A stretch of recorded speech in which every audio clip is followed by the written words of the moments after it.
வேங்கி வயல் சம்பவத்தை போன்று நெல்லை பேட்டை பகுதியில் நர்சரி பள்ளிக்கூட வாசலில் மர்ம நபர்கள் மலம் வீசிச் சென்ற சம்பவம் பெரும் பரபரப்பை ஏற்படுத்தியுள்ள நிலையில் தொடர்ந்து இதுபோன்ற விரும்பத்தகாத சம்பவங்கள் அரங்கேறி வருவது தமிழக மக்களிடையே கடும் கொந்தளிப்பை ஏற்படுத்தியுள்ளது.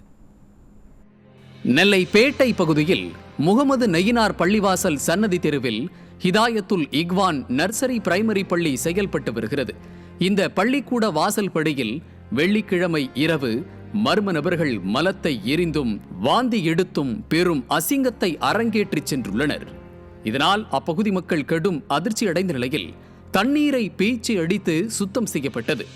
ஏற்கனவே கடந்த பிப்ரவரி 25 பாளையங்கோட்டை மேலக்குன்னத்தூரில் உள்ள அங்கன்வாடி மையத்தின் வாசலில் மர்ம நபர்கள் மலத்தை வீசிச் சென்றது பெரும் அதிர்ச்சியை ஏற்படுத்தியது. இதனால் சில பெற்றோர்கள் தங்கள் குழந்தைகளை அந்த அங்கன்வாடி மையத்திற்கு அனுப்ப மறுத்துவிட்டனர்.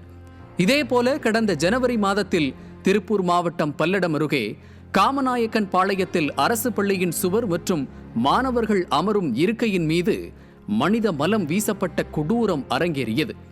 வேங்கை வயலில் குடிநீர் தொட்டியில் மலம் கலக்கப்பட்டது முதல் தற்போது நர்சரி பள்ளி சம்பவம் வரை பல அருவருக்கத்தக்க செயல்கள் தொடர்ந்து அரங்கேறுவது பொதுமக்களிடையே கடும் கோபத்தை ஏற்படுத்தியுள்ளது.